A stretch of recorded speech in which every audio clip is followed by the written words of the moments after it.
وفد وزير أو هركع يسوي وزيرك وزارة وحبرشة أمر وسمسم عبد آدم إسلام كان أيوهلنا يسوي وزيرك وزارة الدجاجة يهر مرنت الرمية سومال الأنمر وشغل حج إسماعيل باندري أيام ما أنت السعودية الكوي مي مقالة الجبلة وتجد السعودية كلا بدأ وزير أيها هاي سيدا يحل وقعد لهايان أرنتي اللي سي مظاهرات كي بأحد لهاي يسميين أرتيدا مقالة الجبلة ما أنت دو وحنا ما أنت لقوا قبت حرونت وزارة وحبرشة قبل كجبلة كلنا لقوا حلنا أرنتها سي كلنا كاسين وحكسوا قيب قال لبدا سي وزيرية معمول كهير قبل يهير دقمة متحدقامات كي يعقاش قبل كجبلة يدو gabadii kulankaasina lagu soo gunaanaday safgarad isla markaana xalka madambaysa laga gaaray arintaasi ugu horeen waxa kulankaasi ka hadlay barsaabka gobolka Gabiley Yusuf Ibrahim Geedi iyo maayirka magaalada Gabiley Shucayb Maxamed Muuse waxaana kamid ah hadaladoodii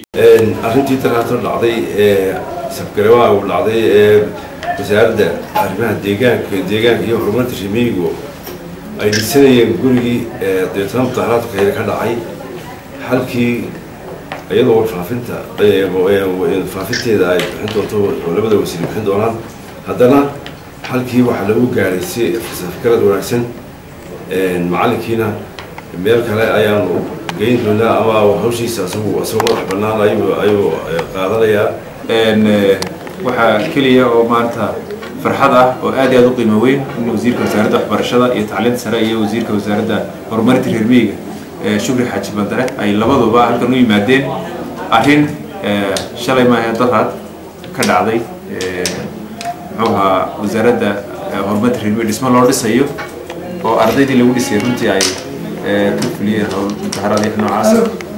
hawshaas oo maanta ay wasiiraddu soo gabagabaysay sidaan ku dhamaatay waxa kale oo iyaguna halkaasi ka hadlay boqor Maxamed Geela Saad iyo Caaqil Maxamed Cabdi Qowdhan oo ku hadlay afka madaxdhaqameedka gobolka Gabiley waxaan aad ugu mahadnaqayaa waaliga dee wasiirka Kenya uu ku leeyahay waa xukuumadda maanta joogta wasiirka waxbarashada wasiirada kalena aad baan u soo dhaweynayaa waxa weyn aad baan idinku mahadnaqaynaa labadiina wasiirka iyo maamulka in hawshaasi dhamaato waxaan halkan aad iyo aad ugu mahadnaqaynaa wasiirka waxbarashada oo awal iyo aakhirba dhammeeyay arrinka shaqaaqada ee ka dhacay degmada Gabiley mudaharaadka raacada iyo labadii qol ee la isku haystay haddii aanay maanta joogina waxba kama dhamaadeen waxaan aad iyo aad ugu mahadnaqaynaa ilaahayna ka abaaliyo leenahay wasiirka waxbarashada isna waxa halkaasi ka sheegay inuu ku qanacsan yahay isla markaana u mahadnaqay wasiirka wasaaradda waxbarashada Marwo Samsam Cabdi Aadan macalinka isagu dhigay dugsiga mushkiladu ka bilaamatay macalin Cabdi Jigne marka hore waxaan u mahadnaqayaa wasiir Samsam wasiirka horumarinta deegaanka Shukri Xaaji Bandare iyo waxa kale oo mahadnaqayaa meeyirka barasaabka iyo dhammaanba madaxdii ka qayb qaadatay maxaan ku yiraahdaa hawshana sidii ay u dhacday ma ahayn yani wax falxumo oo kale ma jirin laakiin waxa ahayd sidee xeega u noqotaa ilkana u nabad galaan inta uunba la isir dhaafay marka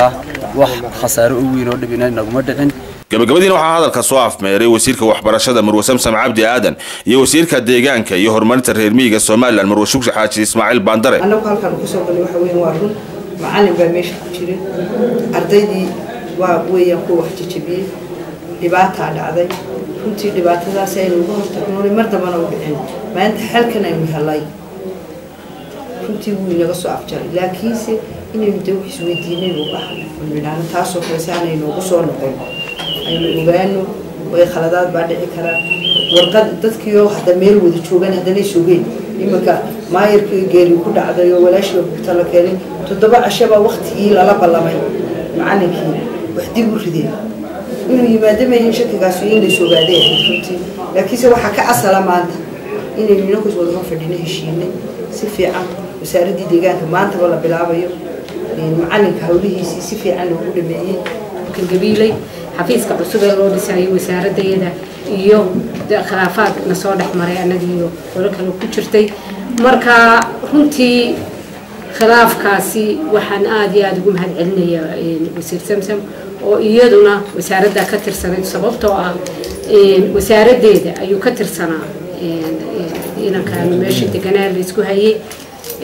saakana halkan runtii la soo gurmatay oo nala dhamaysay hawshii halkan ka socotay meeyarka iyo barasaabkuna runtii iyo xagga booliiskuba labada intuba xilbay iska wada saareen dawladda hoose waxaan ugu mahadcelinaynaa waqti kastaba sida loo shaqeyso horta uga shaqeeyaan gobolka. waa Cabdikariin Maxamed Cabdi Qaamuuska gobolka